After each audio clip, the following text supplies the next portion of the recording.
I've always got a lot of jigs in the boat. What else? A black hair jig? Huge hair jig fan. Swimming a paddle tail plastic. It's a classic presentation, the jig and minnow. There's nothing on earth that moves quite like marabou. It's a staple, it's a standard for really good reason.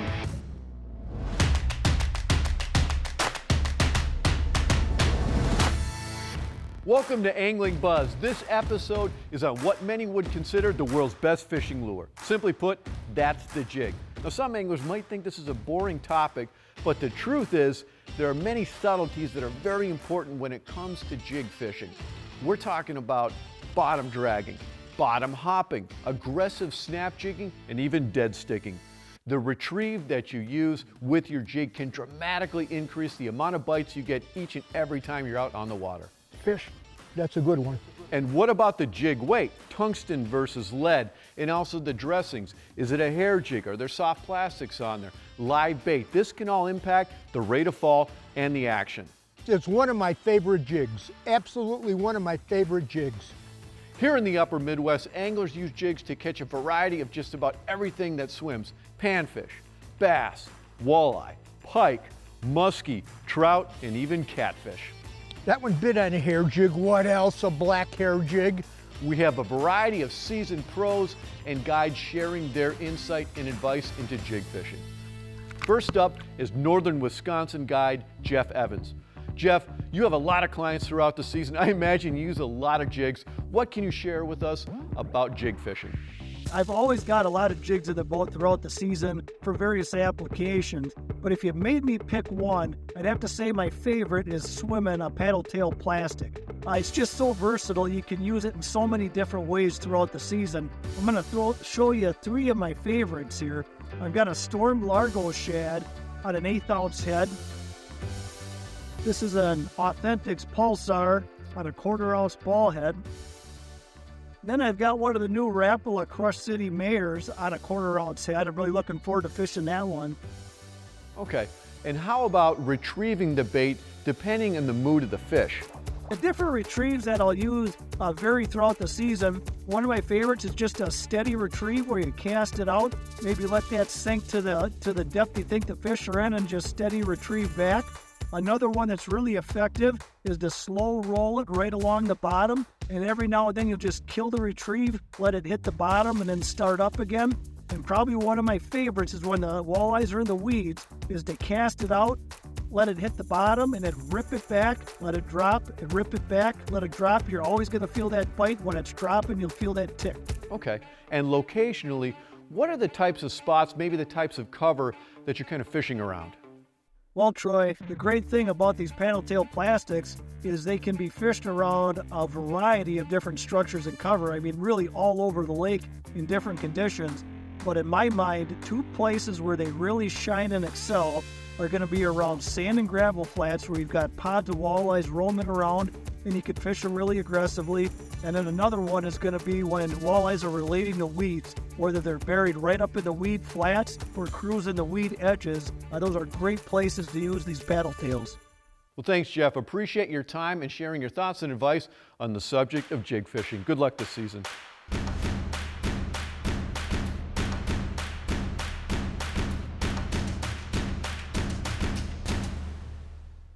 Up next in our Timely Topics feature, we have a variety of different pros and guides sharing their thoughts into different jigging options, starting with James Lindner.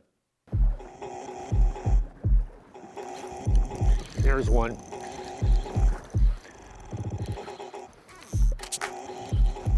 Come on, buddy. There you go. One thing that's really cool, you know, there's a variety of different jigging baits.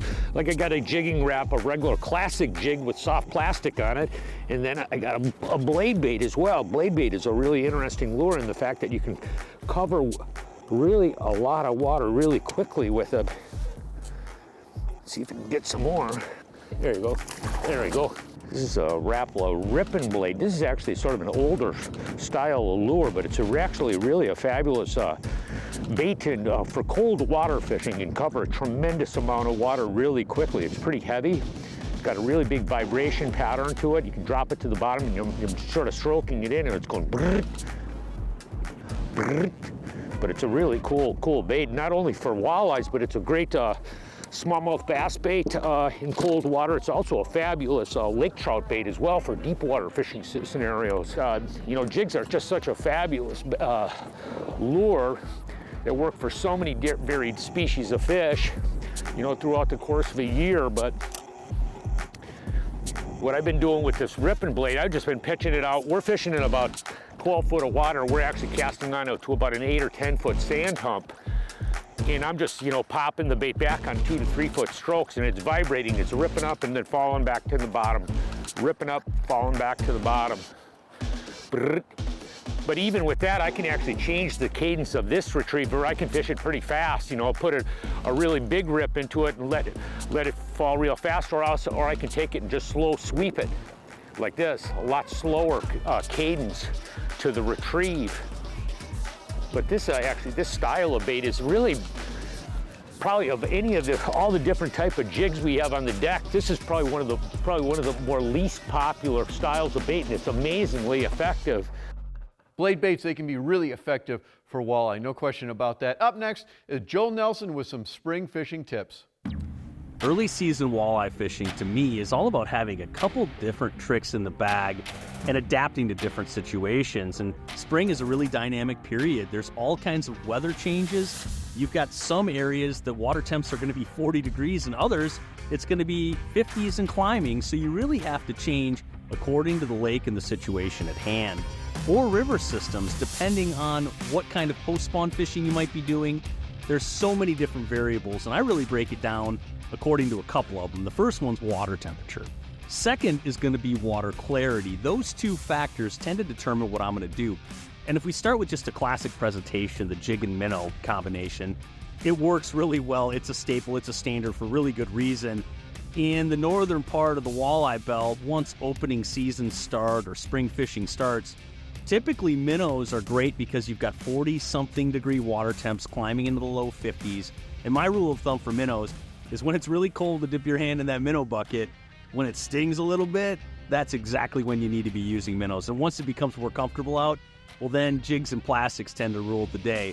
If you're going to tie that to water temperatures, I make that switch in about the 55-degree water temperature. So jigs and minnows, I'm tending to fish in all those areas that early season walleyes love. So even up against docks at times, but especially some of those mid-level flats, 8 to 10 feet of water, developing cabbage, different changes in substrate, mud to sand type transitions. Those are wonderful for keeping your boat off of the fish, pitching jigs and minnows up to them. Now, once fish's metabolism picks up, again in that 55-degree water temperature range, you can start throwing jigs and plastics because that enticement will really get fish to challenge and chase those baits. The Northland Eye Candy plastics I really love because they're really tough, really durable, but there's great actions on the paddle tail, on the curly tail versions. Even those split tail minnows are wonderful because any little flicker of that jig is going to give you a lot of action on the bait, and that's exactly what a chasing walleye needs. Especially in clear water, you got to keep that bait moving. Now, once I switch to turbid water, it's one of those situations where I really like to trigger bites. A paddle tail is going to be a great option for you, but so is switching to crankbaits. And so many people sleep on crankbaits early season because maybe it's just not a perfect scenario for an ultra clear water body with really cold temperatures. But if you've got any stain in the water, river systems, even dark tannic stain in the northern portions of the walleye belt, you're going to go ahead and have great success on crankbaits. And specifically that Northland Rumble Shad and the number 5 size has been a real winner for me off of first breaks, anywhere from 8 to 12 feet of water. I love trolling those baits. You're going to be able to pull those baits right in front of the fish, right over the tops of their heads. It's even better if you've got enough line out so you're just barely ticking bottom on the trolling scenario. I do cast them, but only in turbid water, stained water, in extreme wind events where I've got 3-4 days of wind pushing up against the shoreline. Then I'll throw crankbaits as a great search tool to be able to hunker down on fish and catch them in number after I've located fish along an expansive shoreline. So there you have it. Jigs and minnows, great early season, especially when water temperatures are cold. It hurts those fingers to dip in the minnow bucket. Once 55 degrees happens, upwards of 60, you've got a jigs and plastics bite developing, especially in clear water, but also in turbid water if you're using something with a little bit of thump. Now that vibration in a crankbait is going to work super well in stained water. Try those 3 techniques for early season, but specifically pair them to the types of water you're fishing, clear, or the water temperatures you're going to be chasing anytime you're out for early season walleyes.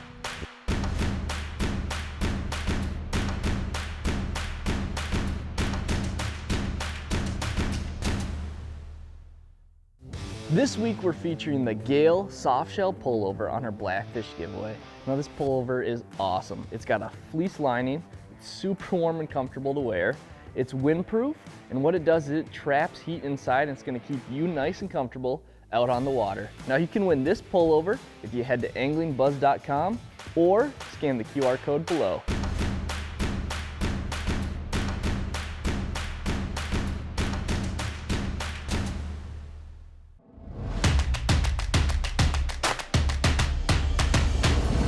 Now it's time for our cool products. We're starting out with the Fortis net from Glam Outdoors. This is made of military-grade aluminum from the handle to the yoke to the hoop. The net is coated polyester. Now this is a conservation-focused net, and that coated polyester, it's easy on the fish, and also it has less drag when you're scooping up fish in the water. That makes netting a lot easier. The Glide Lock technology securely locks the handle and yoke into place. It features a laser etched ruler. This is really easy for measuring your fish. The handle also extends way out to give you even more reach. Fortis nets are available in a couple different colors, blue and black, and also in a variety of different sizes from panfish up to walleye. And next from VMC, the Hardball Jig Kit. This is great if you use a lot of jigs throughout the season. So 2 easy sizes, 1/4 ounce, 3/8 ounce for just about any walleye fishing. This is a traditional round ball head style. It's great for live bait fishing, soft plastic fishing. These are available in packs of 10 and also bigger packs like this in 25. The Hardball Jig Kit from VMC. And next from Big Bite Baits, the Sensation Slim Minnow. This is a 4-inch bait with flat sides. What that does is it darts erratically and also falls very quickly when you're snap jigging. It's infused with Big Bite's Sensation formula, so you have the shape, the size, and the scent all in one package. For all-around walleye fishing in kind of shallower water, we're talking anywhere from 8 feet to maybe even 15 feet. 1/4 ounce jig head is perfect. You can use a heavier jig head if you're fishing in wind or maybe a little bit deeper. And next, the tungsten jigs from Northland Tackle. There's 2 different options here. They're regular tungsten jig and they're short shank jig. Tungsten is 30% more dense than lead, and that smaller profile means you can stay in contact with the bottom much easier. It also helps when you're snap jigging. You get a faster fall, and that's important to trigger aggressive walleye. And the regular tungsten jig, this would be great for like swim baits or grubs. And the short shank jig, this would be perfect for live bait fishing. Maybe you've seen Bro talk about these. He breaks it down perfectly. 2 great options from Northland Tackle, the tungsten jig. And now it's time for our technique of the week.